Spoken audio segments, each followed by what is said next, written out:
All right, welcome. We will get this regular council meeting for Harrington underway at 7 o'clock. Thank you for all that are attending. Taking roll call, we have all the current council members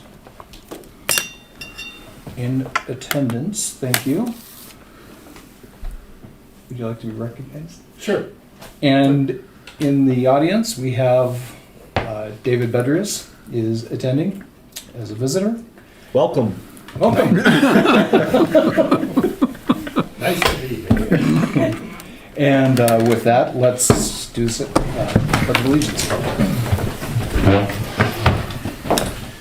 Pledge allegiance to the flag of the United States of America and to the republic for which it stands, one nation under God, indivisible, with liberty and justice for all. The stammer. Boy, out of practice. All You right. should sing at the beginning of this.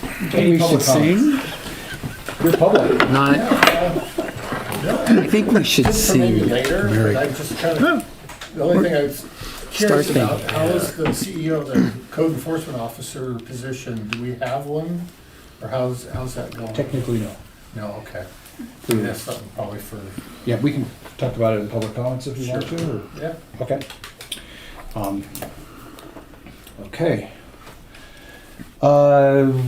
With regard to that, items to remove from the consent agenda, I took it upon myself to take the claims out this time because we'd never done the 13th month, and if any explanation was needed, I thought we could do that at that time.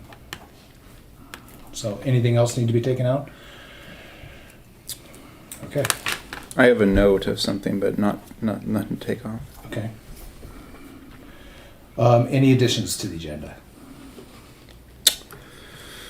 Okay, so you're gonna talk about the well, I'm guessing. Yes. We need to talk about the leak or the dribble or whatever outside of Memorial Hall from that hose bib that was brought up at Lions Club. Okay. I want to talk about that email conversation about the thermostat at the library and Okay. also thermostats in general. Looked at that yesterday, yes. And I think that's it for me. Good afternoon. Welcome. Yeah, thank you. Evening. Good evening. Well, it's afternoon somewhere. Not here, Hawaii. I want to talk about the lawn mowing thing, just a comment more than anything. And I don't know if Jim's going to bring this up, but I'll bring it up. Our limit on water hookups. It's in the mayor comments. Okay.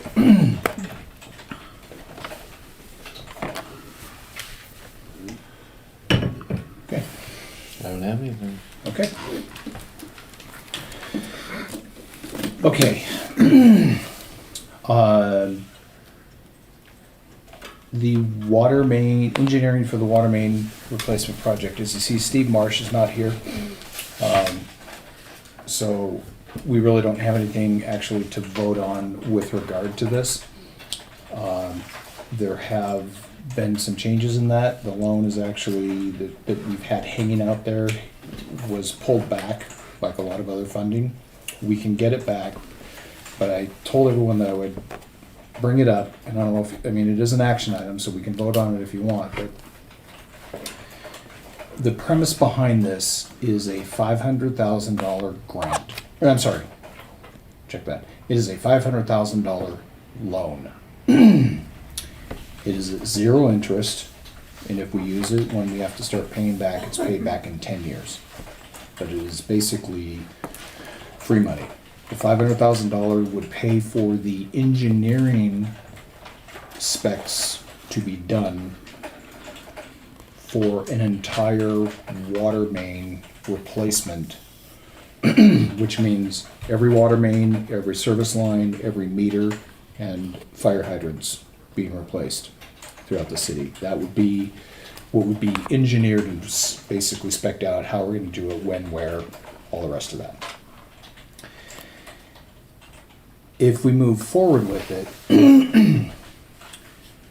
Then, in, I believe it's September or October, we could, with that information, we could apply for a grant for what is estimated to be in the neighborhood of $8 or $9 million to do said project.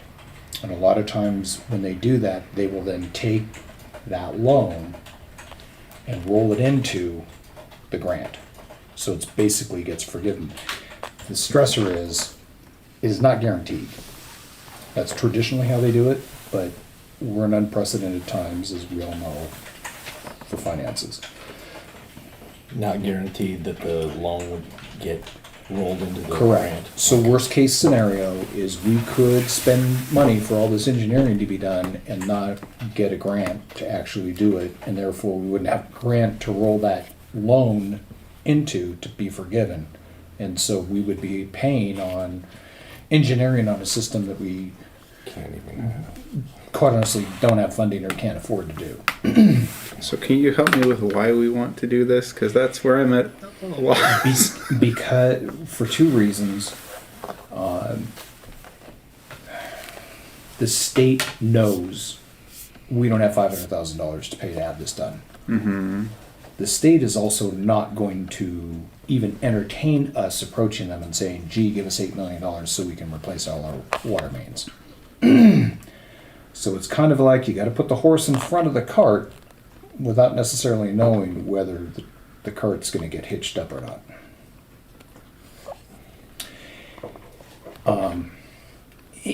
In the state's eyes, it's kind of like, why wouldn't you take what amounts to free money to get this work done? Because it's not. Because it's not guaranteed. Well, because it's Not. You're just not paying interest on it. You Yeah. still Yeah. got to spend the money. in the end, we get a piece of paper, and Steve Marsh gets $500,000. And yeah, well, hopefully we get a lot more than a piece of paper. We'd have the plans and specs, which obviously are I not going to know. go away. I'm being. It's so kind of what I'm putting out the feeler, because this was going to be the topic here tonight or not anyway, and Steve was going to be here to kind of explain the nitty gritty of this. But do you even want to go forward with this? It would mean having to adjust the water rates again to Pay for it. pay the loan when it started getting paid. So sometime next year we'd have to have a rate change to cover that, assuming things didn't go forward. So I'm just looking for your guidance with your general tip. Don't get me wrong, I am nervous too, but I also know that you can't get what our aging infrastructure needs at all without doing it. Is there a time limit on this offer, this loan offer? I need to get back to the guy right away to tell him we want to get this thing resurrected and why. Okay, so right now we couldn't vote on it tonight and be guaranteed we'd even get the loan because, Correct. okay. You would, if we got it, you guys would still have to actually approve it. Yeah, So, but I'm not going to go out there if you guys are dead set against doing it. Then there's no point in me wasting their time. I'll say someone will have to move me off of a no vote. I'll listen. If Steve was here, I'd listen to him. I mean, there could be, because look, being on council the time that I have, it's not that I need any convincing that our infrastructure is aging, but with where and to be clear, when you said the word grant, so let's say we did this for $500,000, we get the plan, all that goes as expected, which, considering the executive sessions lately and stuff, is not a guarantee. But let's say that this is a nice clean transaction, we take a $500,000 loan, we get the specs for it at the end of it. What if, I'm assuming there's no guarantee that even if we get something past that point, it's going to be grant. What if they say, oh, okay, this looks wonderful, we'll give you an $8 million loan. Well, thank you, that's wonderful. We'll get right on that. I mean, we might as well just take some money to Northern Quest and see what we can do with it. because we're just never going to have the money to fund all of this correctly, and some parts are not. I mean, this is damning with faint praise, but some parts of our water system aren't horrible. True. I mean, we've invested in a mini X and other things to kind of move bit by bit through the system, and it'd be nice to do a wholesale replacement, but I don't see how that's ever in the cards. Doesn't happen anywhere else. Odessa did quite an Yeah. extensive, but that wasn't the whole town. Well, Steve said, what town was it that they got a boatload of money to do a 90% Medley grant? Falls or something like that. He has some instances, but that was different federal administrations, different state budgets, a lot of things, and even then it wasn't like 9 out of 10 people got that. It was rare. Yeah, and I don't know the exact number, but I do know that it was in there that the proposed budget that is currently in legislation, at the legislature in the current session, stripped, off the top of my head, I think it was 75 million out of the Public Works Board budget, which we deal with on a regular basis. So I will leave it up to you. This is not this is not my vote. Or it's not even a vote, obviously. It's just that has to be you guys. To re-pursue it, Yeah. I think I'd probably be a no to at this point. I guess if something miraculously happens and the state ends up with, we can always start it again. Can always start. I don't know what all the funding cycles are. They're clear Well, and funding it's- cycles, but We're not, if it's not right now, we're not guaranteed to even get this loan if we reapply. true. We dig ourselves quite a hole at 500,000 in 10 years. I mean, Yeah. I If mean, we- it's if we don't get this 50,000 a per- year. I mean, I'd have to do the math, but 50,000 a year to service a loan out of 250 households. That's going to be a reasonable chunk every year. And that's assuming we don't have something like a water tower come up that we have to suddenly try to fund at the same time. I mean, I can Yeah. survive with patching leaks in the ground, but if that water tower has something bad happen to it, all of a sudden we are forced into whatever position we need to take. Yeah. Because we can't live without a water tower. in that case, then we have to go to our users, raise the price, and then if we've got this $500,000 loan, Already. We can only Already- afford one elephant potentially at You a know. time. Yeah. I mean, we're not the cheapest on water rates in this area, but we're not the most expensive either. like we're Without the council's objection, given the situation with the vacant seat, I would like to always offer on all the agenda items an opportunity for David to comment, given that it's likely that he'll retake the seat and the whole situation. So if there are no objections for council, I'd invite David, if he has any comment on this, to be heard. Sure. Well, given the little knowledge I know about it, what's at hand, it is a lot, out there. Yes, we need it, but right now, probably the prudent thing would be to deny it. And hope for a grant, something that'll take a little bit of the sting off that initial, because the history of the city, we're not really getting up to 500,000, we're not really guaranteed get what we pay for. This is true. Okay. So my vote would be a no vote if I was I appreciate that, thank you.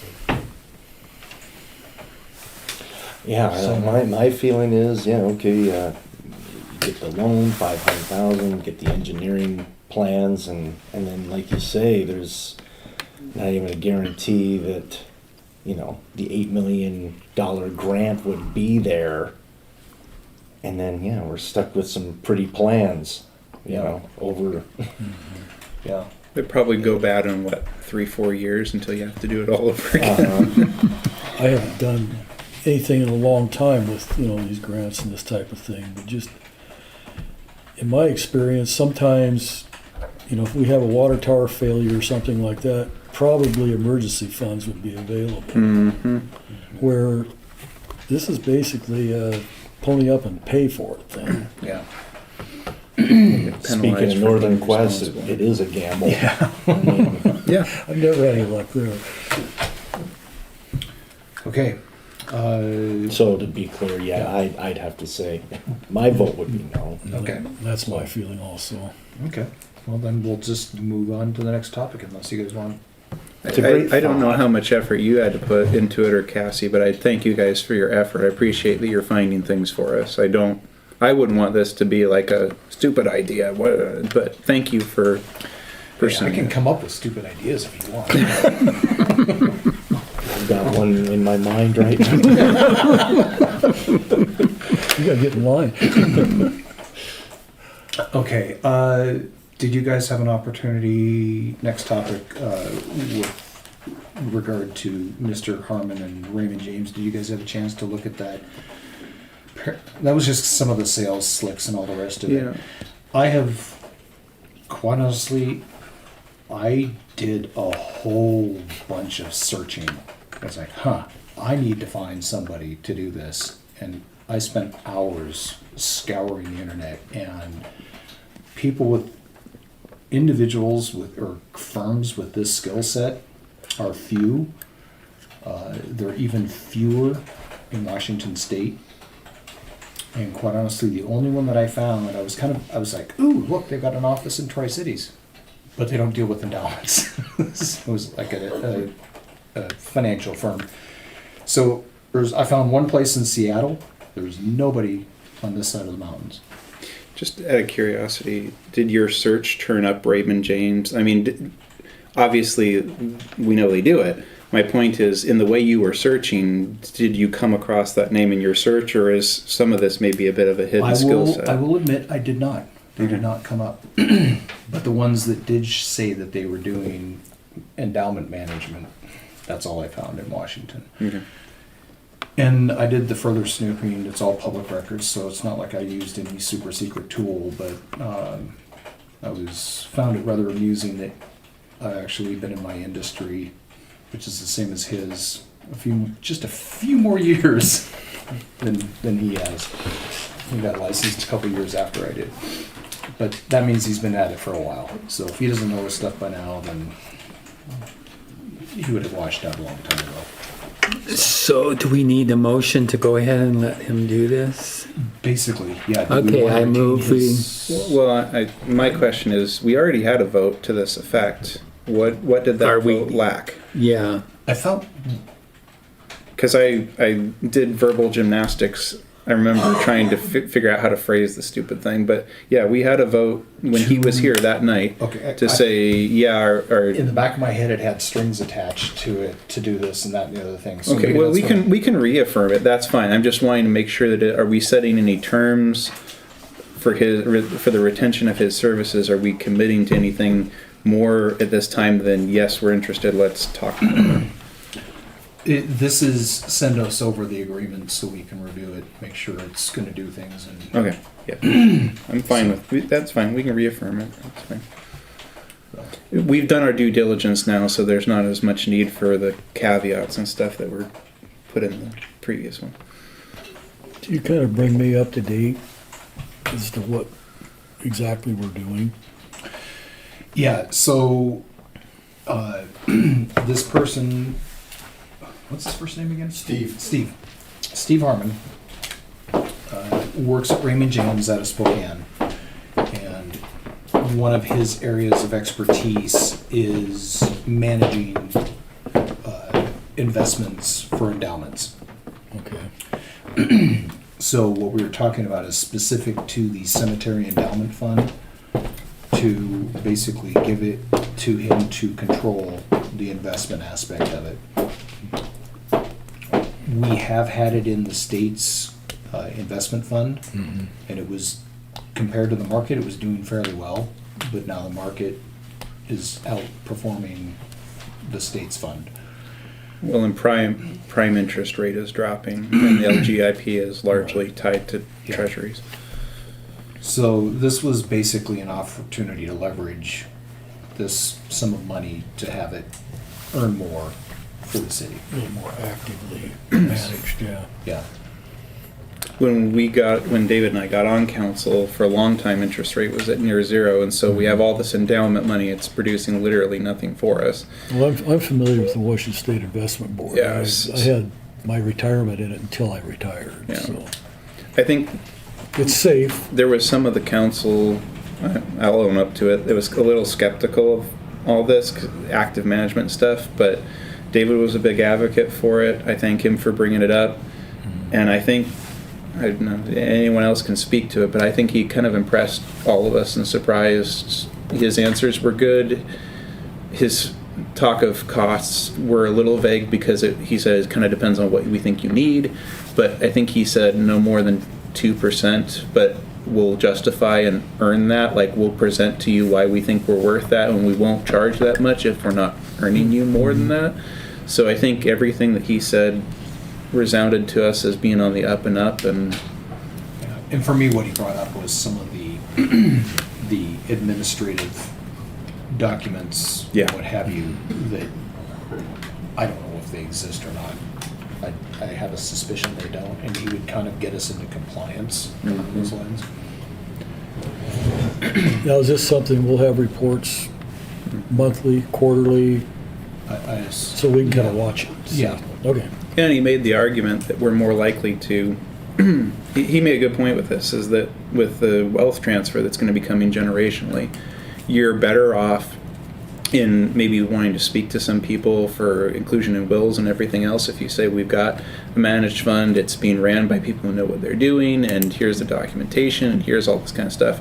Whereas if you look at how it's being managed right now, not very many people would probably want to put money into it. So, you know.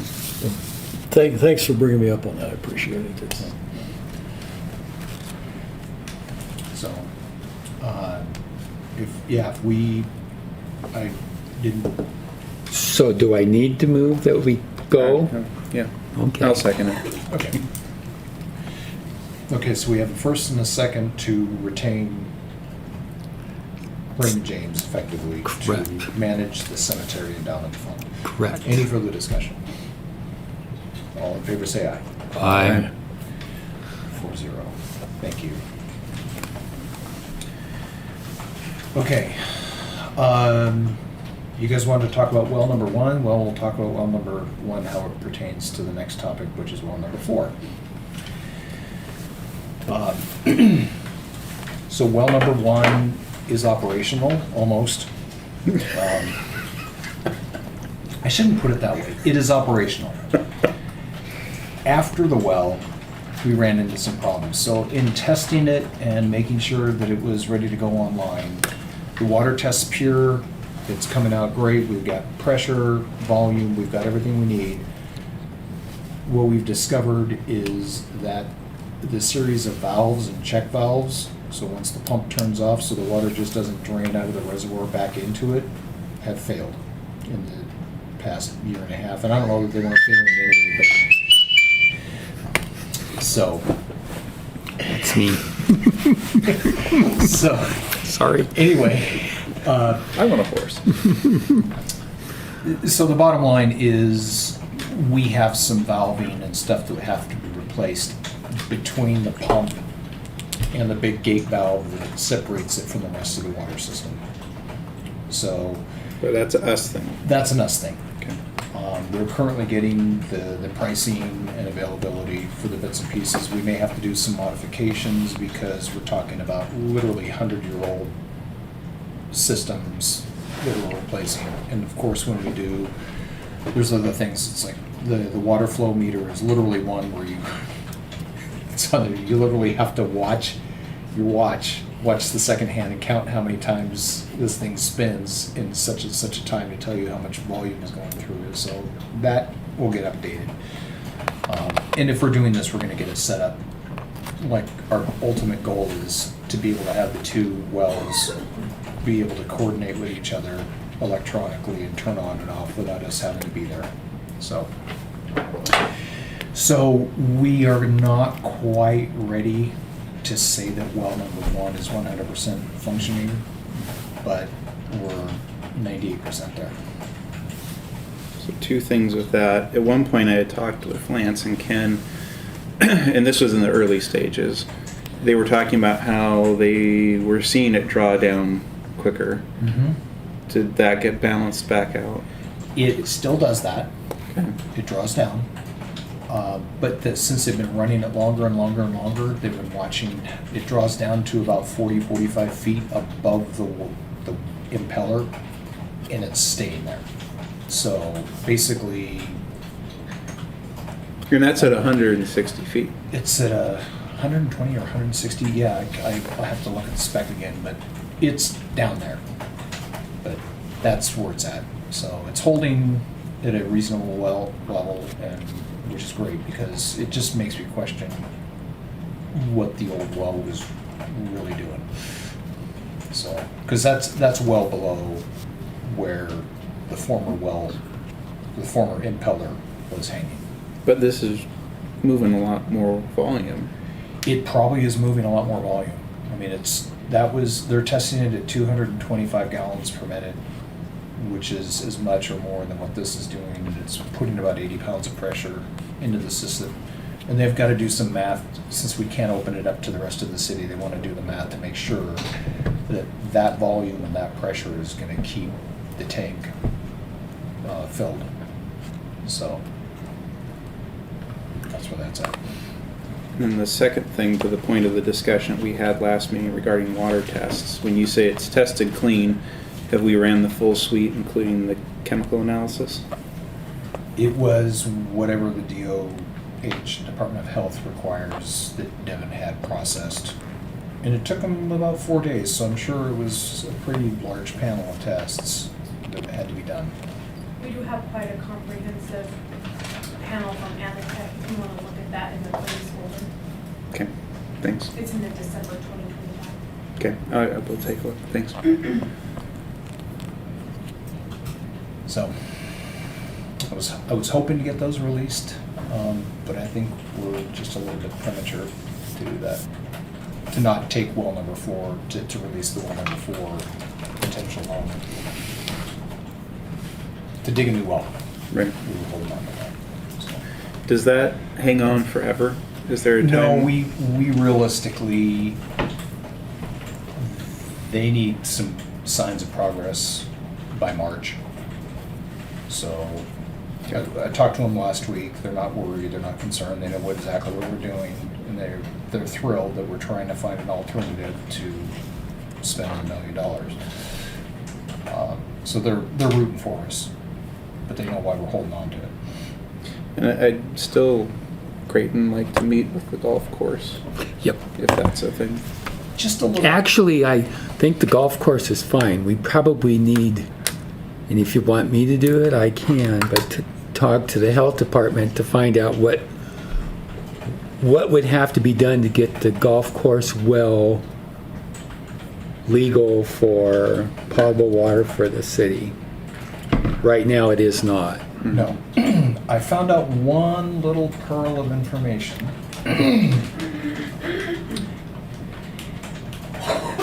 Because our current wells do not have any kind of chlorination or whatever, and I think that is a sense of pride amongst certain. I found this out. So when you bring a new well online, the current standard is it will be chlorinated. The water will be treated. So if we can make well 1 work, and I would imagine that if we were trying to get the golf course integrated into our system as a backup, they would probably require it, because it's a new well to the system, they're gonna require it be treated. I think my idea was more for emergency Right. type thing, to have it somewhat set up so. Yeah, I would love to, I mean, even if we can't get it connected, and it would be at all financially viable for us to buy the well and sell them the water back, and not even connect it to our system, I strongly consider that. I want those rights. If we can come to an agreement on that.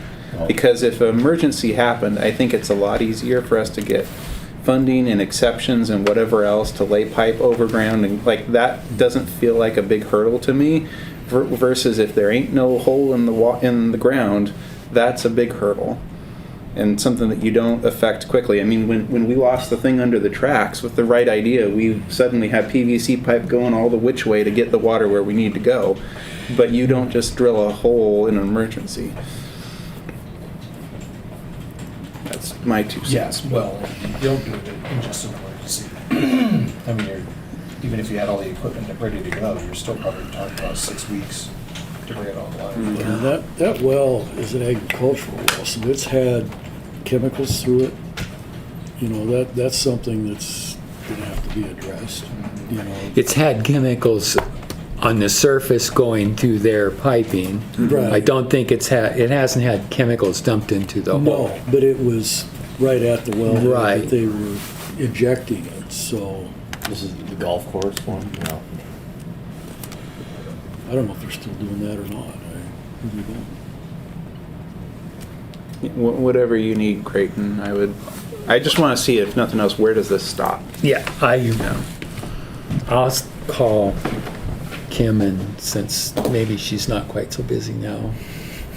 Gonna be getting busy. Yeah. Okay. Anything else on kind of the water? That's kind of a well for and water system overall update. When do you think, I guess, when do you think we'll know on those check valves and stuff? Is there an ETA on that? That all occurred, I thought we were gonna go online on Monday.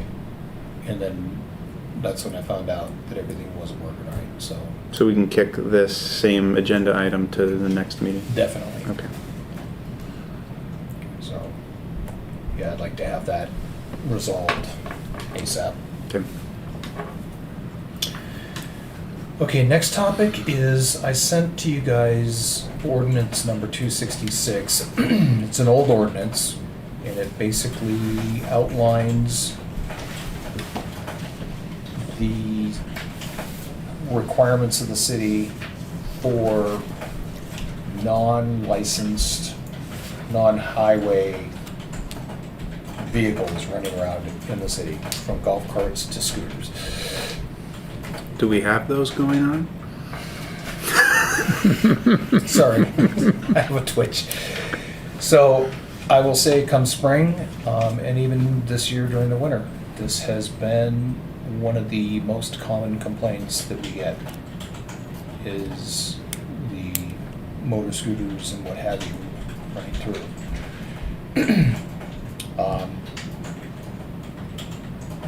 Is this something you guys want to proactively address before spring? Does that mean enforce? So for it to be enforced, it would have to be uploaded into the law enforcement system. I can check, I haven't done it yet, but I can check with the prosecutor's office if they even feel that that is an ordinance that they can enforce. 'Cause I believe, if I remember correctly, that was in the 80s. 84, I think. So we're talking about Yep. Well, wasn't there provisions in that for permits and that type of thing? Correct. Yeah, there is. There's, basically it says, yes, it's okay to go from point A to point B and back to point A and get a license or a sticker from the city, which we don't have. We should probably get prepared to have that if we're gonna start enforcing it, but those, quite honestly, the people that come in and get the license to run their golf cart from Adams down to the grocery store and get something and go back, I don't think those are the ones that are the problems. I find it interesting that snowmobiles are not included in this ordinance. It's like, I mean, in other words, it sort of sounds like you could drive snowmobiles up and down the streets anytime you wanted. Can't we'd ride elephants. And to We be have to have snow. Well, this is true. Been a problem. To be clear, if I remember correctly, none of this is still applicable to that which is the highway, right? Because we cannot license anything.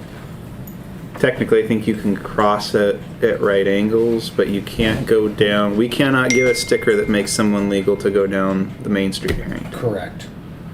I mean, our sidewalk, or our sidebars are wide enough that nobody's gonna complain if somebody's running down the parking strip. Especially if they're just putting along, like I said, to go one place and return, but it's this, I know Wilbur just put an ordinance in the last few years and signed it, but I don't know exactly what their, maybe that'd be an opportunity to kind of reach out to some of those others and see what theirs are, you know? yeah, Odessa has theirs published online. So, and theirs is not too dissimilar from ours. It says the same thing. I think in their case, they want a 6-foot flag mounted on the back of it so it's visible. So I guess this starts with you seeing what the prosecutor says to our current one, Okay. Yeah. I guess. I know he wasn't favorable to the ordinances he has seen of ours so far. So I do know that the nuisance ordinance, thanks to Councilman Budrius, is in sector and Mhm. is enforceable. But that's the only thing that Harrington has in there. Mm-hmm. So. Okay. We'll get that done. Okay. We've been approached. I'm kind of, how do I put this? I'm not all knowing on this topic, so I'll just say that. But right now, my understanding is there are state restrictions on having events on municipal properties that involve alcohol, outdoor. And there's some paperwork and some training to be done and all the rest of it that I can do, but before I even go down this path, I really would love to know, does the council feel that Harrington needs to be able to okay like a beer garden in Town Square during one of these events? Or should we just leave it alone to those that are already doing what they do and keep the city properties out of it? I personally, I don't want to impede on anybody's enjoyment of a beverage, but it does create more liability for the city, in my opinion, between liquor liability and all the rest of it. Has there been a beer garden out in? I don't think it's ever been hosted on city property. I think it's been over here, it's been Wagner, but I don't think it's ever been at. Private, I think, yeah. So it's up to them to insure for whatever. Now, mind you, if one of these events, for example, every year I get a letter from the Liquor Control Board saying that somebody is having a private banquet permit, an event, and what have you, do you have any objections to this? You know, speak now or forever, and I never say anything, so it goes on. So even somebody having something in their own private building, the city knows about it, but of course I'm not gonna. What's that? The Memorial Hall right now. I was about to. There's, they have receptions that involve alcohol. This is specific to outdoor. This particular issue right here. You mentioned city property. Oh, I'm sorry. Yeah, I'm sorry. Well, but I think that still is So, somewhat relevant in that with Memorial Hall, you have to provide a proof of insurance, right? Yes. Well, if we even do support the concept of putting alcohol outdoor on city property, we could just require that you have to provide a certificate of insurance, right? I think under the current, Yeah, liquor this bill that's going through. Banquet. I'm assuming, again, I don't know everything about this, but I'm assuming there's some sort of state law right now that prevents that from happening unless there's some sort of, there obviously has to be some sort of special dispensation, because obviously Seattle owns the Seattle Center, and their buy to Seattle is half alcohol. So even the stuff in, you know, the Riverfront Park in Spokane, you know, you can buy a beer at the If pickup. memory serves correct, we had a couple of receptions in there, and it seemed like we had to pay a fee for the insurance to do it In Memorial Hall? through the city. Oh, okay. Is that, Yeah, that sounds like a $500 or something. there was some, I know it, yeah. But maybe that was just to prove the insurance. I don't remember specifically. Because we had to too. So, anyway, the question is this, is with regard to outdoor properties, so the parks and the town square, is it someplace that we want to go to? I've got my opinion, but it's not mine to decide.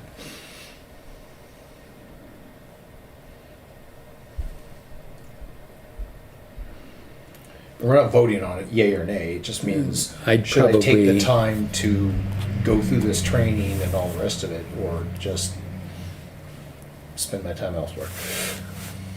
I would probably be for the latter.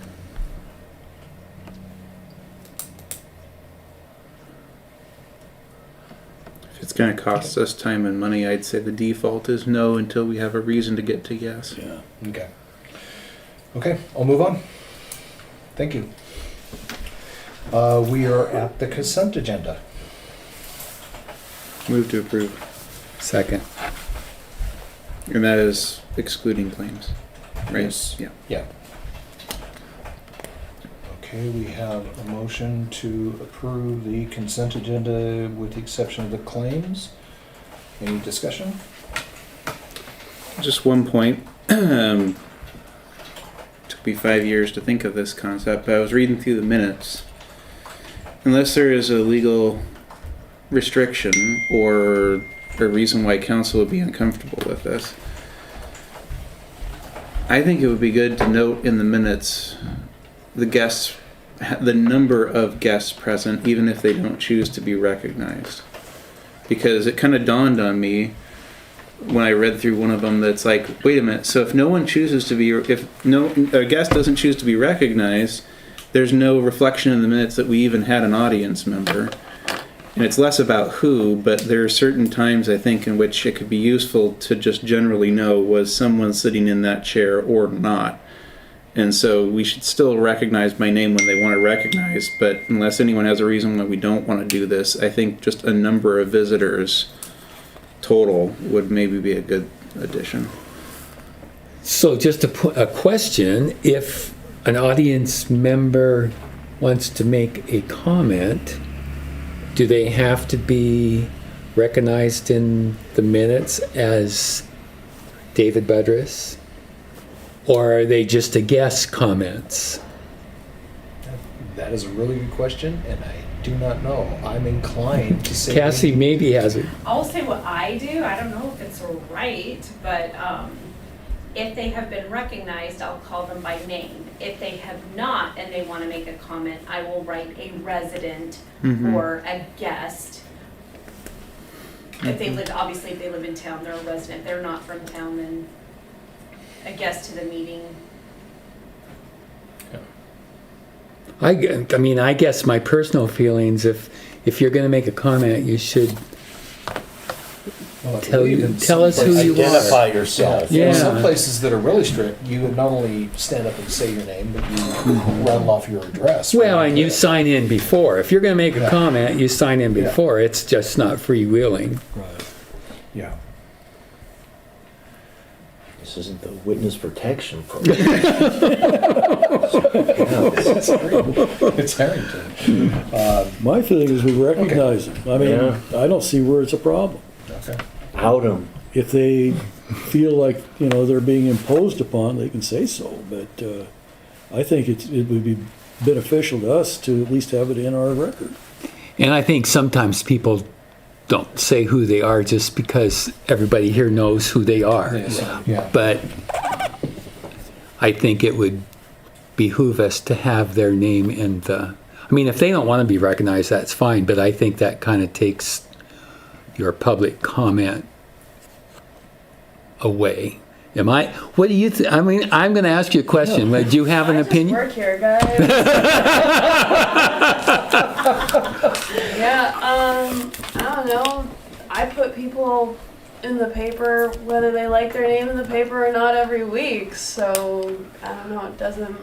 It seems to me if you're going to make a comment, you should be willing to put yourself out there as be recognized. All of what you're saying is driven by if a person even chooses to comment. Yeah, if they don't choose to comment, Which I think is a valid part of it, but I'm Yeah. also saying just even if you just come and sit in the seat, I think it'd be good to make sure there's Yeah, at least a number a count, yeah. represented. But yeah, separately, if you choose to say something. Yeah, I think if it's definitely a resident like myself, if I were to come to you guys with a grievance, it would probably be beneficial to have my name and said grievance yeah, on file. I would agree. That would make sense, because then, you know, you guys could be like, oh, who was the wiener dog lady? She was saying something about how we need a dog park. Well, and I think it would give you better standing if Sure. More just, credibility. yeah. There you go. So So I don't think we need to officially do anything, but if I'm between the mayor and Cassie, if I would appreciate that. It sounds like what we're saying is to the extent that we can not care about recognizing visitors, we want to, Yeah. Yeah, right? Yeah, whatever is allowed by law. yeah, at least their existence. Right. So, Well, it Okay. gives us the opportunity that if they make a comment, we can go back and say, so-and-so made this comment and, you know, carry it on. Or whether if it's just a comment was made, it doesn't carry the same weight. yeah, exactly. How Well, about if it's a- YouTubers? The ones that are online. You guys still do that? Yes, we do. Oh. But you have to come. I film when I can. I sent my other reporter to go to the other city council today, so I could be here. I'd love to hear how Sprague's gonna do. That's right. I forgot. Yeah. Was that tonight? Yeah, I wanted to go down there. Okay, so we have a motion on the table to approve the consent agenda. Any further discussion? Okay, all in favor say aye. Aye. Thank you. 4-0. Okay, the item that we took off the consent agenda was the claims, and it's broken into two parts, and one is the quote 13th month. Do you guys, well, do we want to put it on the table to have a discussion? Well, we need to vote on it. Move to approve. Second. Okay. Any other comments or questions, or know what we're trying to do, or what we are doing, or trying to do, or however you want to call it? What a 13th month is, because we've never done this before. I'm not sure, what is the 13th month? Okay, thank you.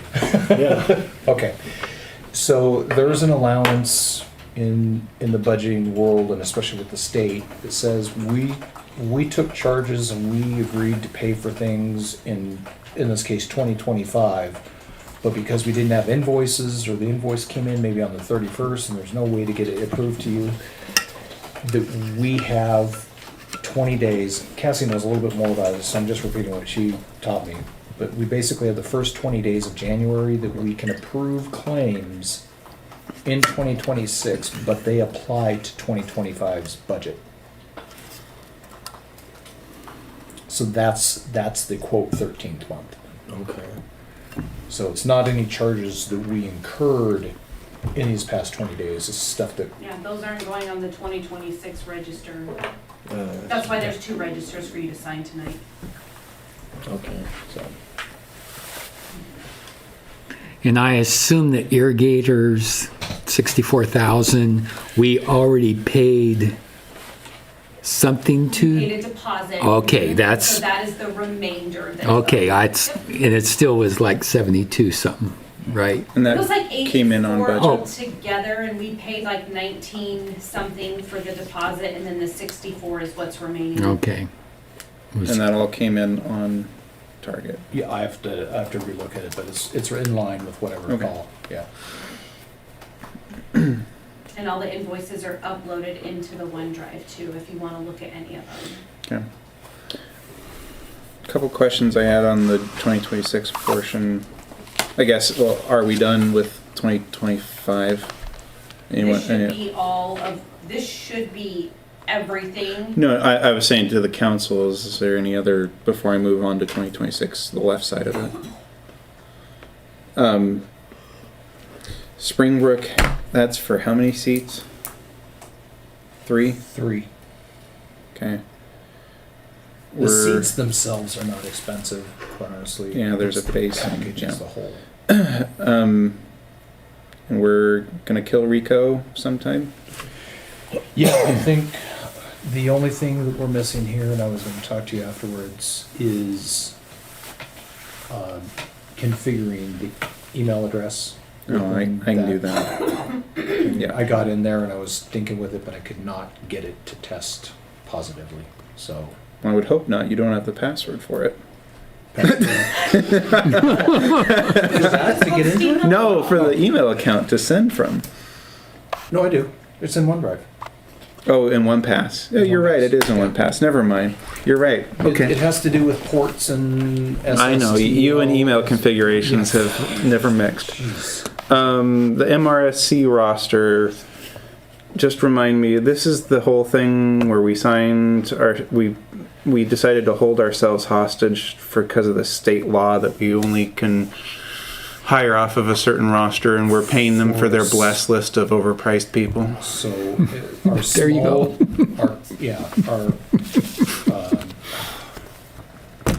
purchase and procurement, Yeah. and that is our small works roster. So any public project under $375,000, I believe, we're Right. supposed to input it into there and work it. And we have not had a small works project yet that has not been done on an emergency basis. So And the insurance. it's for the year. Yeah. Can you remind me of where that was last year? It's basically the same number. That's A what I little bit thought, less, but a little bit less this year. Yeah, it actually came About down that much less. why? like 0.0 or 0.5% or something like that. Why? I think they depreciated the buildings. Okay. Okay. I've looked through the bill and the, you always look at something like that, I think is our auto liability, the biggest exposure, and it's not. I guarantee you, we're paying less as a city for our automobile liability coverage than any one of you are for your own personal cars. So that's not the deal. It's insuring the structures, and then it's the liability for the for sewer backups and other things that occur. Mm-hmm. Okay, I'm good. Thanks.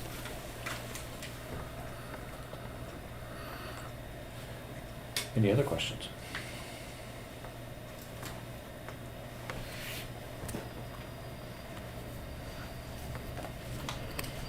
Great, is that a nod or is that a... No. Okay. Okay, No. He's listening to music on his hearing aid. You'd be amazed what our enemies think.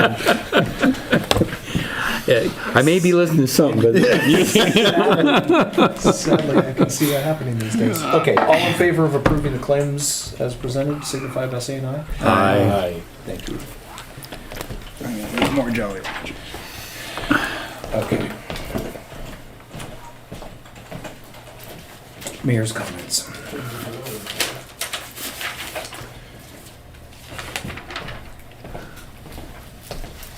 Oh, no. additions to the, Additions to the agenda. that's not on your, It isn't, that's missing. Well, we know it's supposed to be on there, so. Well, number 1 was on there. Did we talk about that enough? Leak at Memorial Hall, you said one of the hose bibs on the outside is The leaking. faucet. faucet. Because that ended up, I don't know if you guys noticed as you walked by, because Lions Club was brought up, do you know you guys have a drip? And then Mike Cronrath was like, well, it fixed it when I turned it off. And I was walking by the other day and it was dripping again. So unless the guys were leaving it open to drip purposely, which I could see that as an argument, I guess, but I'm guessing that's supposed to be a deep stop and waste we shouldn't have to do that for. I will have them check. Do we know, why do we even have that? I was trying to think why the city would have a faucet there, and I could not think of a reason. Only thing I can think of is maybe during the summer, it's an easier place to fill up buckets to water all the plants up and down the, but we've got one across the street at the library also. Yeah, there's one right off the side of the library. Well, I'm guessing that when the line was put in or whatever was done there, well, we should just put one here.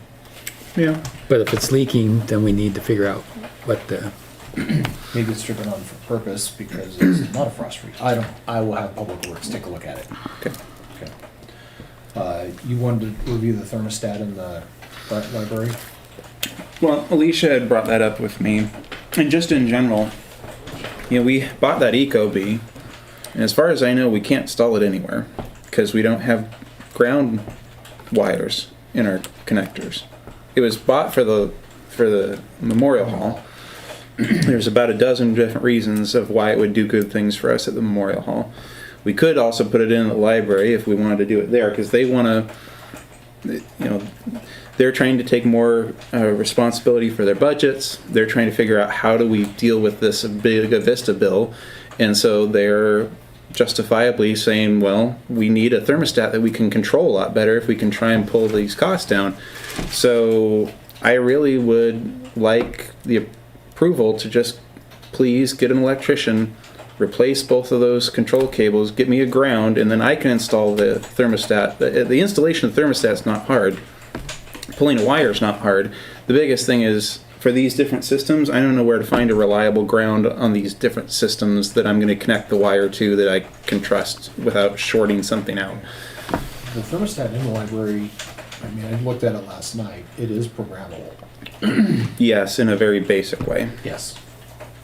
These offer a lot more control than that. Okay, so I don't know where you get off saying pulling wire isn't hard. Well, yeah, I've been doing a lot of that lately. fair enough. And I got a lot more to do. I know it costs us some money, but then at least we can use what we already bought, and hopefully, I mean, it was bought for the purpose that if we can, you know, the energy costs, especially with the inclination of our state to tax anything that burns, it's just going to keep getting worse. So we really got to clamp down on this if we want to save money. any cost up front to get the savings down on the backside is going to be for lasting. So okay. And I do it in both places, even though we only have one. If we get it done in both, then we can buy a thermostat later for the other and put it in at our own discretion. Okay. We'll look into that. Lawn mowing. so go ahead and say what you, Okay. So we have now entered into the next chapter where we need to address how we are going to manage the grass in the city and the groundkeeping as a whole. I've heard a couple ways kicked around that we contract with another company or we do it in-house ourselves. What other company? Aaron's Tree Service. I talked to Aaron Monday. He And sent me an email. He sent you an email? Did he give you a, he just sent you an email? I have not had to really I've not been able Okay, to take the time. I think he was to gonna look today, so I'd have been surprised if he would have got a guesstimate on what it would cost us. But he sounded somewhat interested. He did call. He did call? I did suggest that he send an estimate to the mayor's email. Yeah. I would And that's what I told him, to talk to Perfect. in here or the mayor. I think he knows what it entails, and I know he would do a good job. He's pretty much of a stickler to do a good job. I don't think it's going to be cheap. But we weren't doing it cheap anyway. No. Now, what's this for? Trim trees? No, mow the cemetery, mow the park, and mow the triangle. This is Aaron Montgomery. Yeah. And Because I just had him take a tree off my house, and he did a beautiful job of what he did. And we're not talking about mowing the thing by the gazebo, right? Because it doesn't have water anymore, right? Town Square? No, great. little triangle Park. thingy. Well, I mean, if it grows, we need to mow it.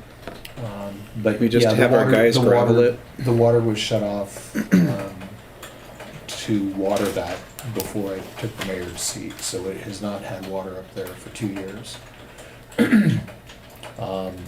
And it's not gonna get water, because that would entail drilling under, going through a state highway, which is just not gonna happen. No, there's a water line right there, just right next, yes, where the barricades are, on the south side, just before you get to the tracks. Mm-hmm.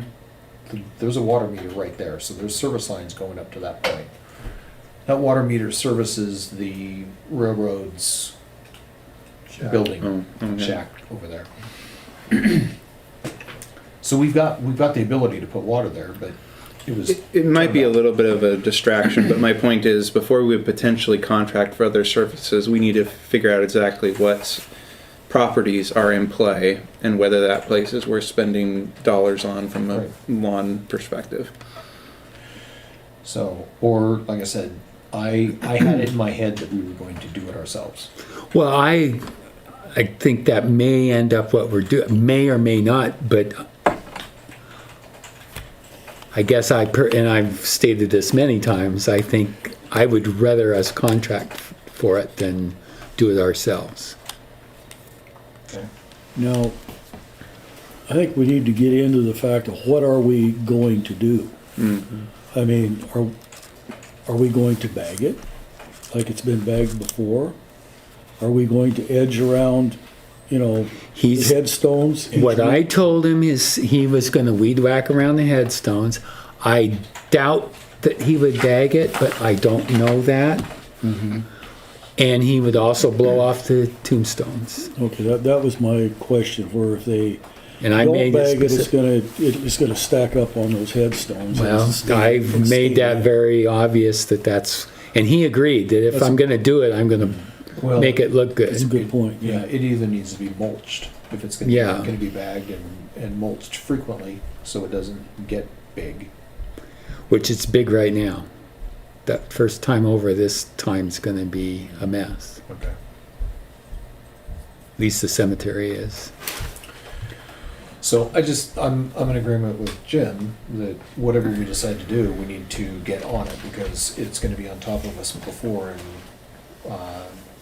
I mean, I'm actively looking for equipment as far as options and a couple of things I thought, oh, well, that'd be perfect. And I presented it to, the public works guys and they're like, oh, yeah, it is pretty cool, but blah, blah, blah, blah, blah, blah, blah, blah, blah, and no, they don't wanna work on it. Well, Something about personally, hydrostatic drives and 30 years old and personally, I think if you're going to buy your own equipment, you need to buy new and trade it every few years, because otherwise you're gonna be broke down all the time. You're gonna be taking somebody's half worn out lawnmower or lawnmower that didn't get the maintenance, and you're gonna have to bring it up to speed all the time. And I think if you are going to mow everything with that one mower, you can't afford to have it down. yeah. I know David had done a bunch of research from various things. I personally would like to vote to either accept a contract next meeting or to authorize purchases for equipment. I don't want to go any later than the I would February meeting. I would agree with you. And I would suggest if David would be interested in trying to find and refresh those equipment recommendations, I think I was pleasantly surprised with where our budget landed last year. We have a little money in the bank. I think it's another opportunity to push forward in an investment mindset of not buying hardware that's going to trip us up. We've really, I think, done a great job lately of getting ourselves out of a hardware hole.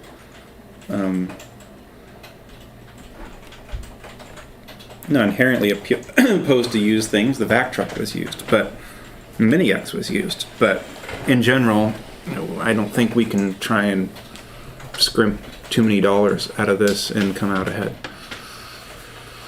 Okay. Because with the way the weather's gonna be, you could probably go out there and mow the cemetery this week. Mm-hmm. I mowed mine today. Did you really? It was more use it as a vacuum. Yeah. But, I might be doing that now. I kind of had a tree Oh, empty everything yeah. everywhere. Okay. We'll get on that and we'll have some ideas which direction to go. Maybe we'll have a two-pronged approach for you guys to look at. We have plan A or plan B. Mm-hmm. Okay. Do we have any data? How many hours are people, our contractors, how many hours, how many man hours they were putting into that? We don't because we were hiring them, so, how he chose to run the business. I can tell you from our public works, people's observation that it would be tough to tell because even though they were on station, they may not have always been moving, to put it kindly. And they were complaining about it. I was like, it's not our problem. It's not our company. It's not, so. Well, that time we went up there and I had a mower, Chris had his mower. We were there And for we what, went- 2.5 hours? Yeah, I mean, it was less than weed-whacked 3 and- hours but there was 4 or 5 of us working. Yeah. And we got, about a third of it done?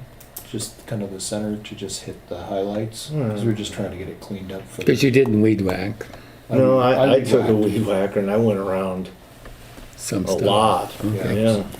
That would be the job I would not want. Yeah, I went through a lot of string that day, Yeah. so. Okay. You already got the flag job. I went up and weed whacked the flagpole. I did it for Veterans Day too. Okay, let's move on. Water hookups. So where are we with that? We're limited, and my understanding, somebody was trying to sell some property and we don't have the water hookups, so the sale So, fell through. well, I don't know. I don't know Yeah. if that's just what I heard. So the city is, for lack of a better term, licensed.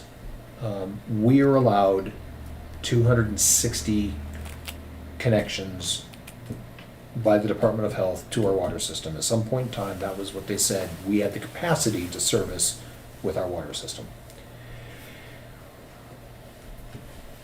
I don't know when and where that came from. I just found it in a document, and it was old because this was the first time I'd heard of it, was mid-year. And I've been looking actively to find where we can find more water connections because I knew this would probably come up at some point in time, but it wasn't high on my priority because we hadn't had to deal with it until now. So we are at, I think with the connections that are both metered and not metered, that we've counted, we're actually at probably 262. So we're over. And I've already talked to people and they're like, yeah, it's not ideal, but, whatever. We can get more, but we have to present Department of Health with probably a year of solid data of output and consumption within the city, so that they know that we have the ability How are we to gonna add do more that? connections. That's not possible. Well, we've been building it, but of course, now we have well number one back. While we were at well with just a How single are you well, going to there was measure no- consumption in this city? Because we would be reading, well, we can measure how much water is coming out.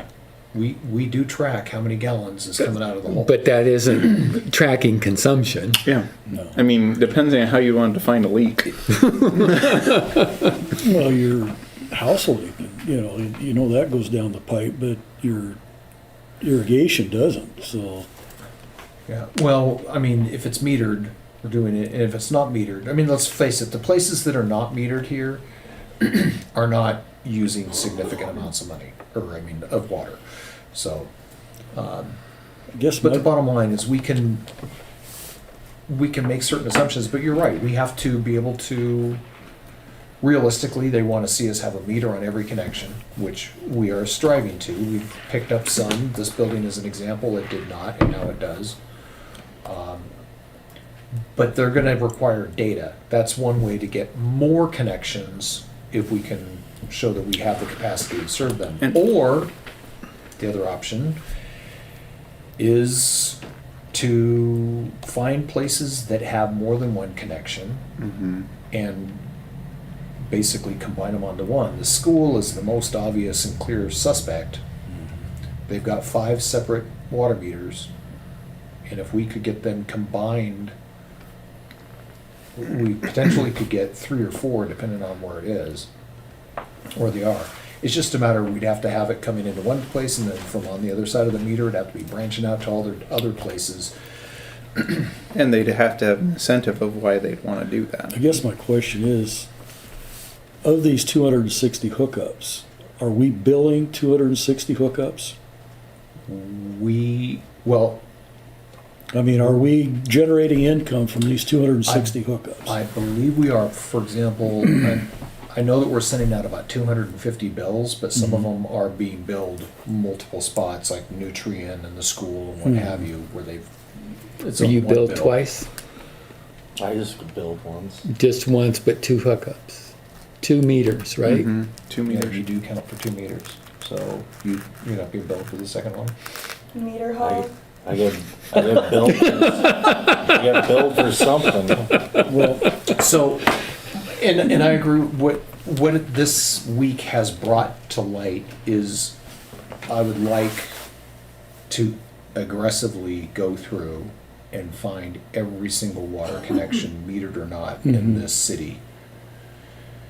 I know for a fact there are some out there that are not part of this 262 that exist. And at the same time, I know there's some water meters out there, some services out there that are not being used at all. And are they ever going to be again? And maybe we can convince that property owner to give it up because they don't need it.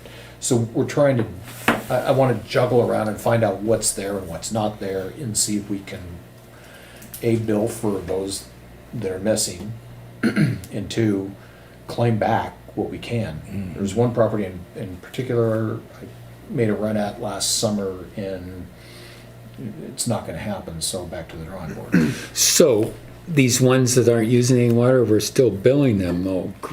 Yes. Oh, yeah. Okay. And they're willing to pay. They have been. okay.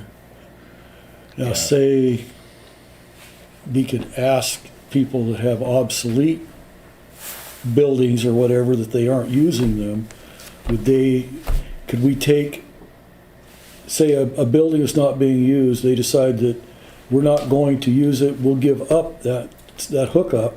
We go in to pull the meter, cap it, and if it ever comes back to the point, that gives us one on the good side. How many of those, people would like to eliminate that cost of paying for that, eliminate that, and that would give us more hookups? And It might that's get us under what we need. Yeah, 'Cause I exactly. think we want to encourage, growth in these lots and stuff, is if they are available for building sites, I think we need to encourage that. I agree wholeheartedly. So, we One just have thing to that find them. has been said in the past, though, that I think is, I agree, it's good to find a little bit more headroom, but before we would do anything that would open it up to a lot, and like if you had to go back to the state and say, here's our data, which I didn't say what I said just to be a pain in the butt. there's two possibilities here. Either they really are going to look at the data and make an informed decision, in which case they're going to ask questions where we're going to reveal that our data is meaningless. Or they're just going to pencil whip this out and show that this is a bureaucratic nonsense procedure. Either way, that's not good. But I'm just saying we cannot provide data that will stand up to analysis in this. We don't know. It can look like it, but then they're going to start, well, how did it? And then it's all going to go to pot. But let's say that we do have to go back to the state and they say, well, you can't just ask for 10 more connections. We want to see you go for 20% more or something like that. It's worthy of note that even though it doesn't seem like it could be Harrington, if a developer came to town and wanted to put an apartment complex on the outside of town, as Harrington continues to move westward, the city has very few options to stop something like that. And one of the things that we have at a certain point is our foot on the brakes with water connections. So while I am not anti-growth in town, I'm just wanting to remind the council this is a powerful tool. We need to use it well enough to grow in the ways we want to see some things grow. But I don't want, if the state says, hey, if they made us an offer, we'll magically give you 50% more. Would you want that? I'd say no. I don't want a huge amount of growth on this because this is also a tool for us right now. It also makes me a little nervous that if they're going to give us 50 more, then they're going to make us cut down individual usage by 20%. Put their finger on us, which we have talked about before. Yeah, you know where that's going. Hey? Yeah. So, I'm just dealing with the here and the now and Well, how do we get water connections. So I've heard a couple of ideas, and the most common and the most, quite honestly, the easiest one is what Jim just said. If we can find an existing water connection and Yeah.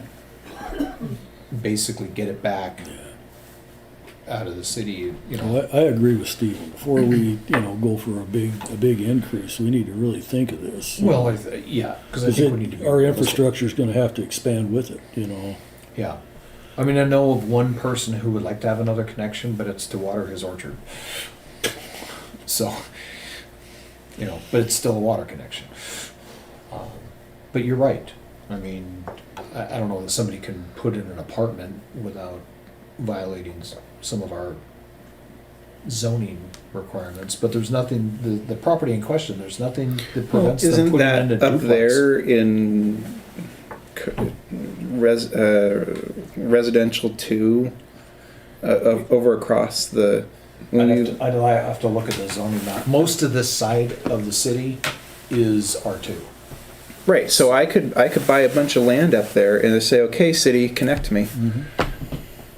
Well, you could say that, but we, today, like I said, we wouldn't have a water connection. Well, I know, but that's what I'm saying is that a whole bunch of growth could come in a way you don't necessarily want to see it. Yeah. So just I'm more- mindfulness. When it talks to growth, I'm more afraid of somebody coming in and buying some of these houses that have seen they're past their prime, take them down and put a duplex in their place. That's what I anticipate would be more common. I think there's some building codes and ordinances that address that concern as well. Very, very vaguely, I believe. I mean, it has to be in That R2, comes which, from- like I said, most of the side of the city. Well, There's nothing right now. even that situation, right? You put in a duplex. Well, the density that you can get when you put in high volume residency is what you're going to start using up those connections with quicker than anything else. So you don't have to have a lot of overhead, a lot of wiggle room in your connection count before you lose control over something like that.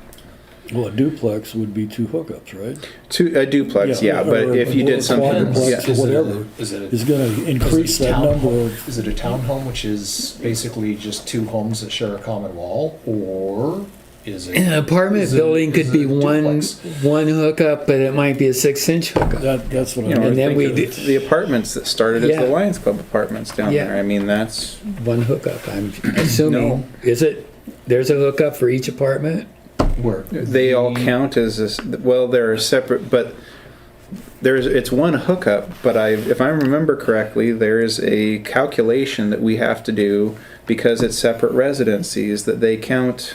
Yeah, but that's only being counted as one connection. Well, yeah, but isn't there a separate?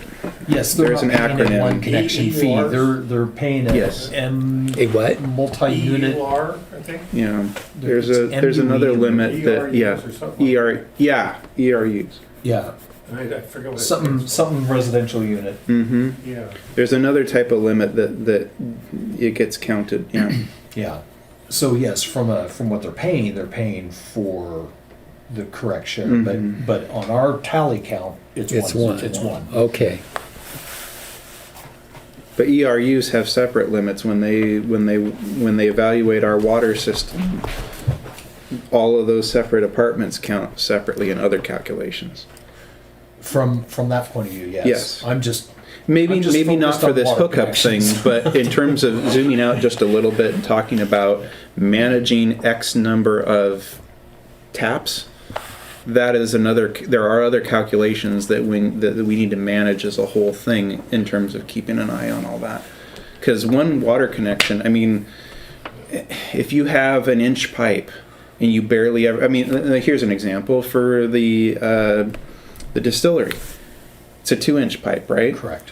The only reason why it's a 2-inch pipe is to have the option of being able to run the fire suppressant system. Well, But most of there's a the requirement to be able to have a Right. fire suppression system. but most of the time he's going to use less water than my house does. Right? So the thing is like these calculations, if you want to talk about volume, that's why there's things like connection hookups, and then there's also ERUs and all this kind of, there's multiple ways to calculate all this to try and represent what the real water volume impact is that means more than whether there's meters. I can run mine all the time and Jim run his, for an hour on Sundays. They're going to have a huge difference. So And are we monitored on these hookups? apparently not, because we're at where we're at, and had I not found that, We'd just be happily going along? yes, we would. But now that it's known, it's kind of tough to not know it. At some point in time. At some point in time. No, I understand that. There's sometimes though you just, with the bureaucracy above us, I hesitate to say this, but you just want to ignore it. Okay, so He's an insurance man. He I has to know, I know. So that's where we're at with the water connections. So now that this has become an issue, we will obviously address it with more vigor. And we may have a solution already, but regardless, we need to deal with this. Fortunately, the other stuff that's going on in the city is not requiring a new connection because it's already there. So. I do think that if we do have, a moratorium on new hookups, that the public needs to know that. Mm-hmm. Mm-hmm. Okay. Like I said, we hadn't made a big deal out of it. I mean, It hasn't come there's up, been, you well, know. there's been one other person that I said we can't do this, and the olive branch to him was a really, really long garden hose, which was adequate to satisfy what he was trying to do. Cheaper. Does that also affect any sewer hookups? I mean, you're talking about that, I know the one lot, I think it's the same lot we're talking about up there. Was there ever anything there? I don't I- remember either. I've never read anything or seen anything that limits how many sewer hookups that you can have. But that is a concern. Gus Larson. Okay, I know where you're, yeah. Yeah, well, I mean, obviously a property that's gonna get water to it is gonna get a sewer hookup, Right. so. Well, not the orchard. Truth.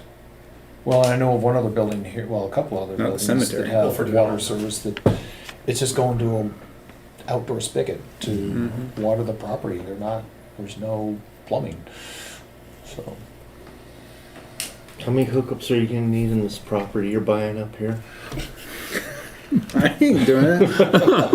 I ain't building an apartment on a rock pile. That's what keeps my neighbors away, is that solid ground. I always say build your house on a solid rock. Don't do that. Okay.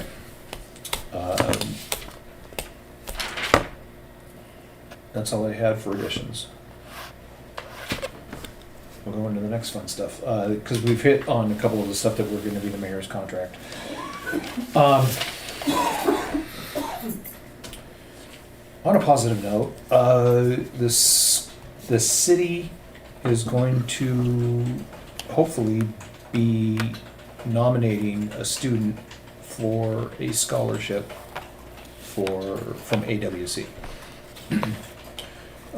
At this point, we have indications that we should have 2 applicants for the scholarship. It is due to be turned into the city by the 21st. I'm required to submit the candidate by the 26th, whoever that may be.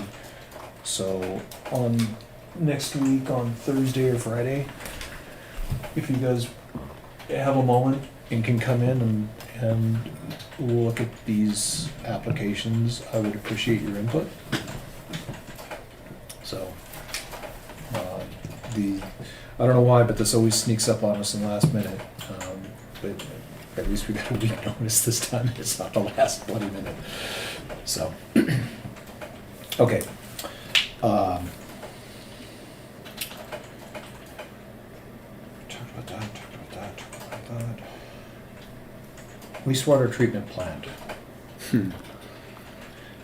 Contract is still in negotiations. We should know which direction that's going by the end of the week. There has been positive work done over there.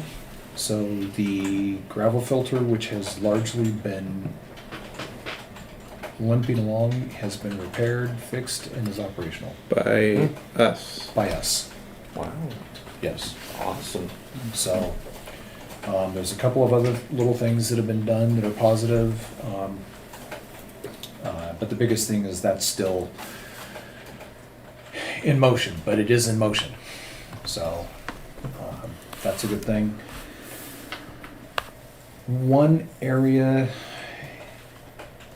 this is a big topic, and I'm gonna rely on you guys.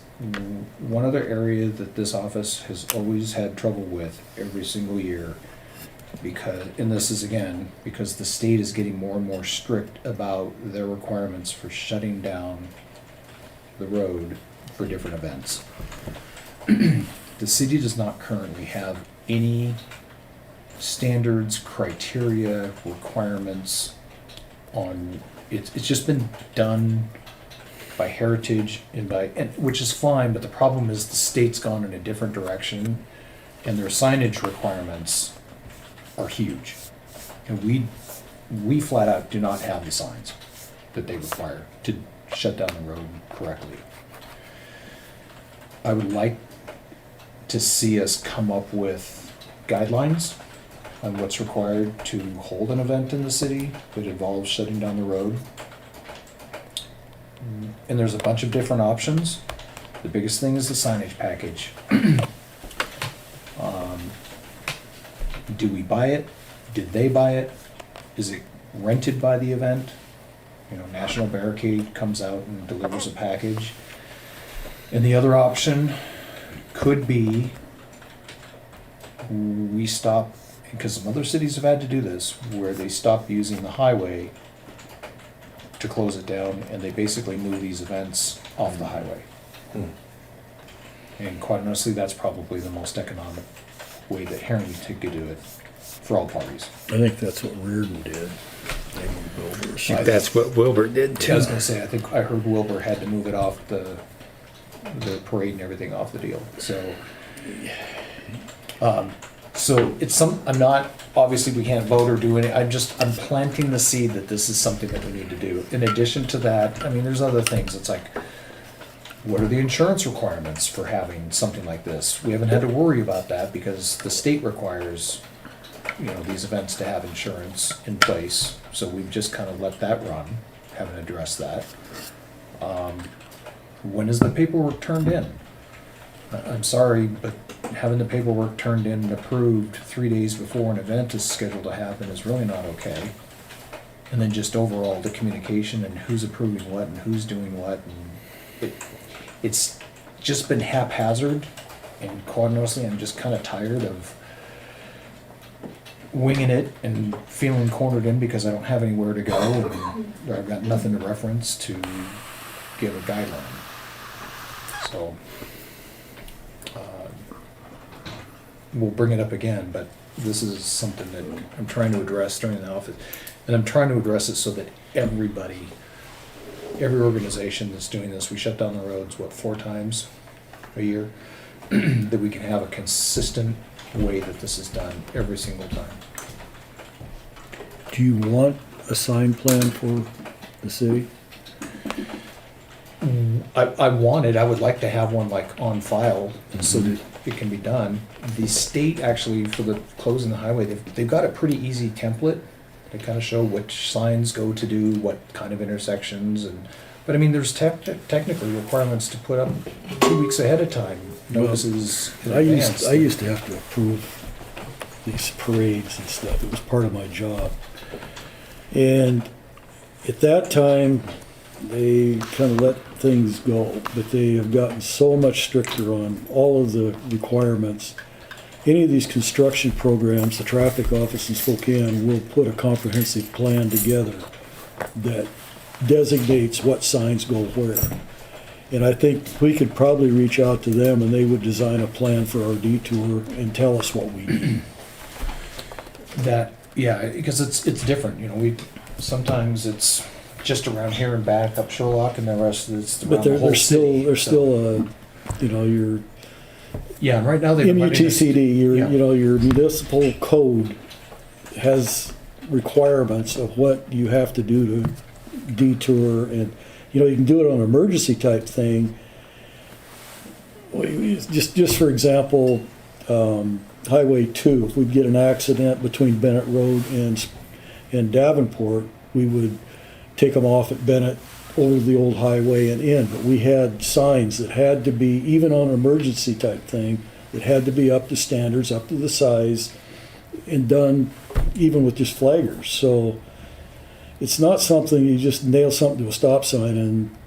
which is pretty much where we're at. Yeah. And we're even down signs. I mean, I mentioned this earlier or later last year during the car shows when they were collecting the signs afterwards. There were a couple that had been liberated. Yes.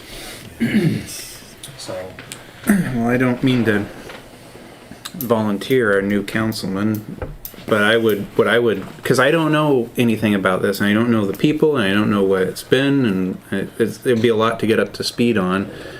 It seems to me like if Jim and Joe wanted to work together and see, is there a practical offering before we looked? I mean, the first thing I think is there anything to discuss about closing Main Street? Maybe there's not. Maybe there's no practical options. It sounds like just from the conversation I've heard here, if we do it, we're probably not going to allow people to customize it anymore.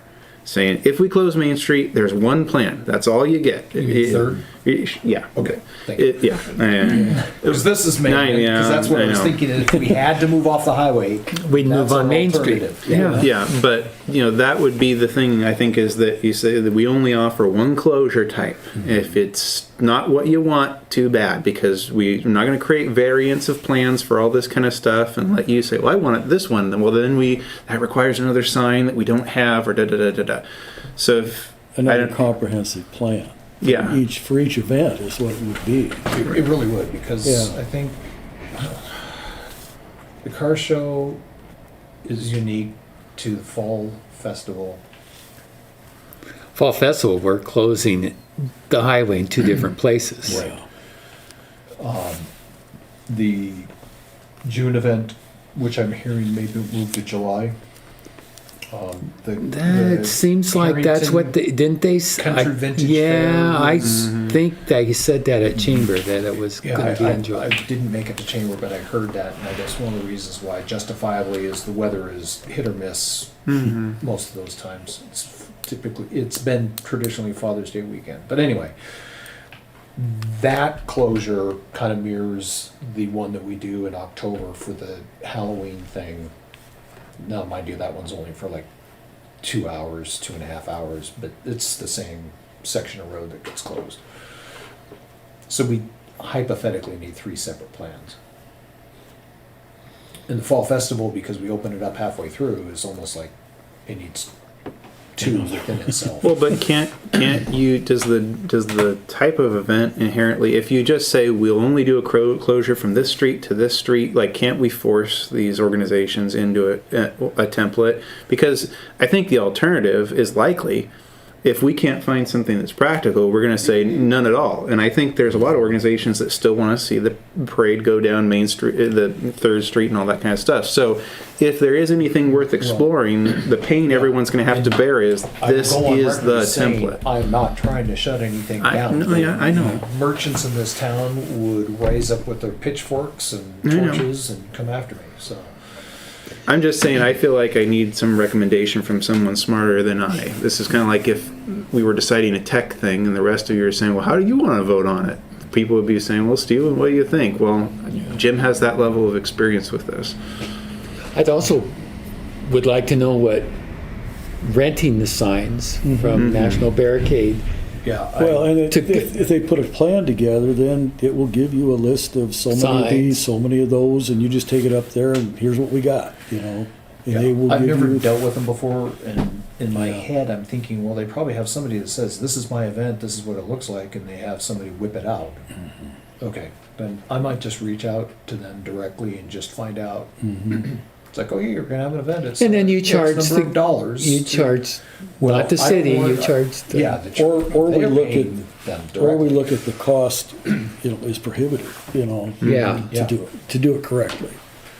Which is entirely the possibility. Yeah. I mean, I can't remember, when this came up last year during a meeting and the sheriff was there and like, and he was saying, hey, want to let you guys know that everything's changed. And by the way, these approvals are not being done in Spokane anymore. They're being shipped over to Olympia for whoever's in charge of that department. So it's, you don't have that local, It went from Culture. local to Spokane and now it's in Olympia. So Yeah. yeah, that makes things difficult. so, you know, he was like, oh, this is coming. He said, no, we're not the we're not going to be the signage police, but understand this is going on. And so there was, all the mayors are there and they were trying to kick around ideas of what we do and do we all pool our resources and put up a single package that we can put on a trailer to have hauled to different, but then there's 2 cities that have events at the same time. So, you know, some city that has more money or reserves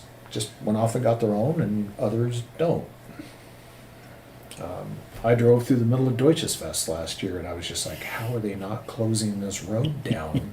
I don't know that they ever have, well, they've had the parade, Yeah. but I think then it's opened up again, isn't it? After the parade, they open it back up. Yeah. It's, After the beer garden's closed, I'm sure. Then you're on it was your during own. the middle of, They had the beer garden bus. If you really, the children just running out on the I know. street was scaring the crap out of me. So, anyway, okay. Well, I've planted the seed, we've had a conversation, we're gonna have it again, but But I agree with you. We need to do this before, a week before one of these The events. car show. Yeah. yeah, so. yeah, we don't want to deal with that again, No. if we can help it.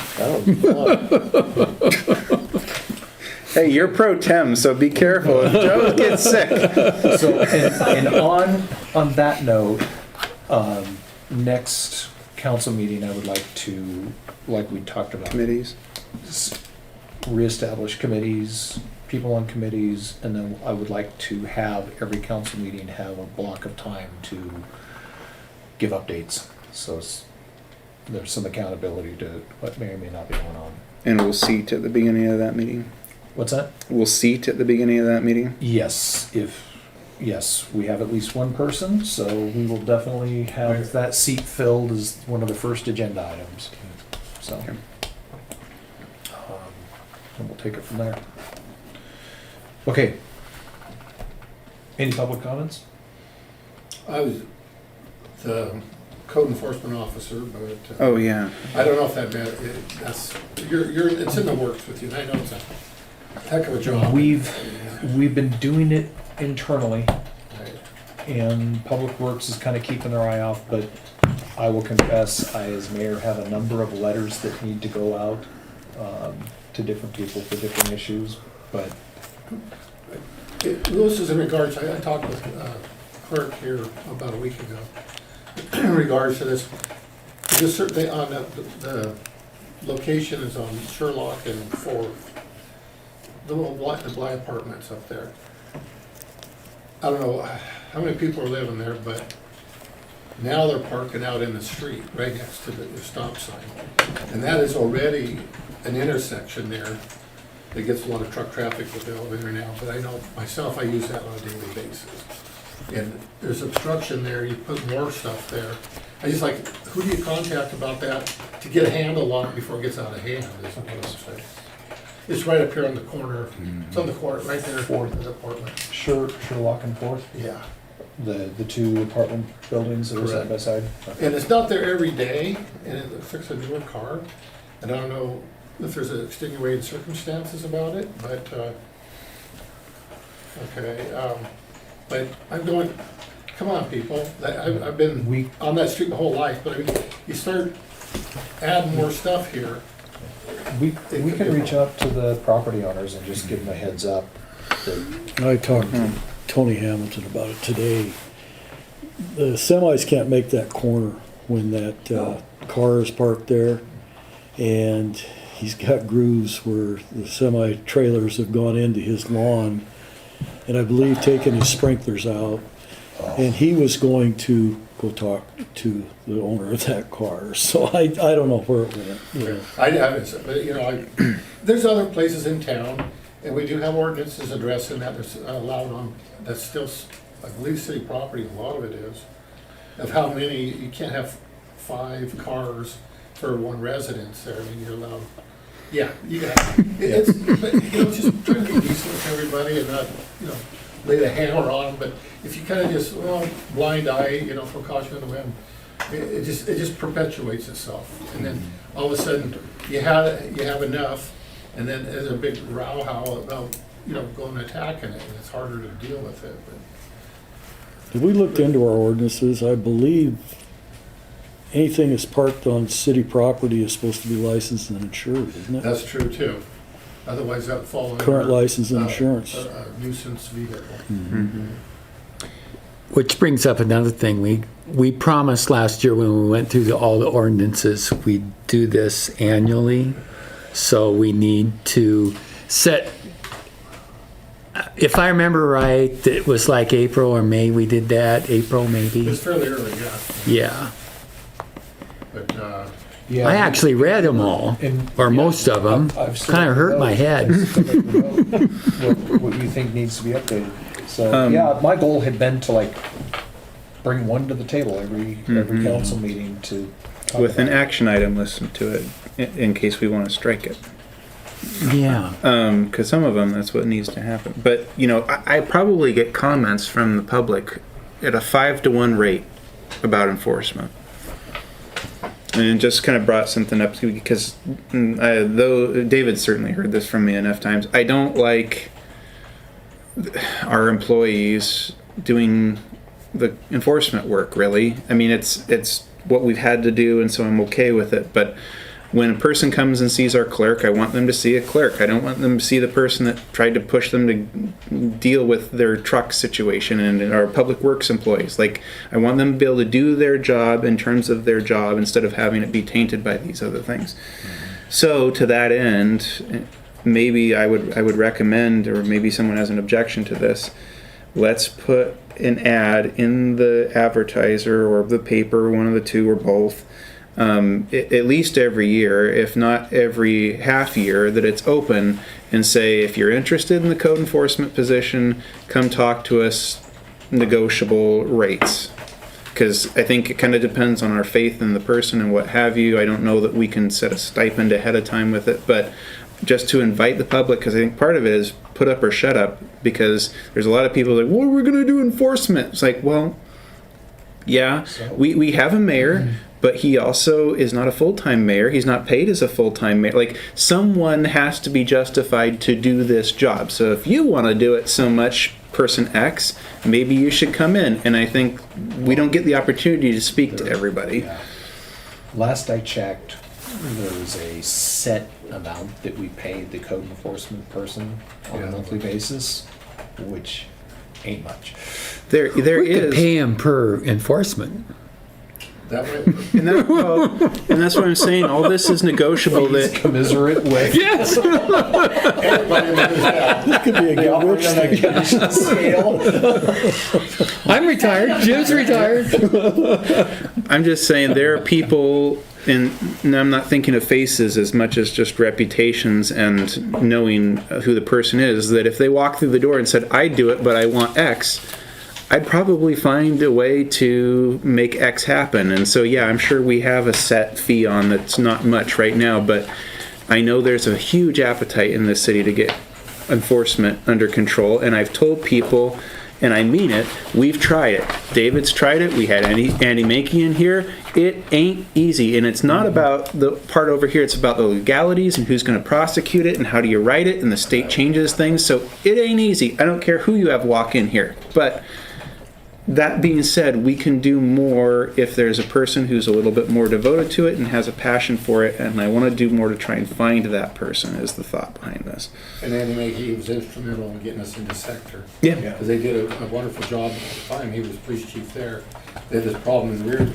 And they were able to have much success to the avenues they're taking, so he shared that with us. And that ushered us in. Only to find out after we did all this, there was a little bit of friction with the uniqueness about that. It coincided with some law changes with the Washington and prosecuting in court and stuff, so. But it's light years ahead of what we had. Yeah. But this town has never seen the condition really that it is in now in places. So dynamics have changed. We could hire a constable. Yeah. I just like to put out a feeler for interest on a somewhat regular basis while we're not doing anything else. Well, the other question I have real quick is, I think you're talking about a traffic control plan, and the supervisor plans all that out. But my main question is, does the state have, the DOT, do they have any dog in the fight as far as the frequency? Like if you're always doing it to their road or interfere with the road, they say, no, you're only allowed X amount in a specific period of time. Like Creighton wants to do one week and Gavin, we want to close the city. I mean, pretty soon it could get out of hand, is all I see. It could, not that it is, but I don't know. I think they just look at it as a per event. yeah. Yeah. Everyone and everyone approaches this differently, to be honest with you. Right. Because the car show does it their way, and Lions Club or Fall whoever Fest. does for the fall festival is doing it their way, and Well, so might I suggest that that's why I like having a standardized. we do this, but those people, like I guess it'd be Smart and others, whomever chamber, that they come to a meeting and they pound this out and tell them this is the set rules and we're gonna do so forth and so Well, on. and that's where I'm saying right now that doesn't exist. There's no set process of how to do this. So We I'd had a like, heck of a time getting them to have insurance a few years, what, about 4 years ago?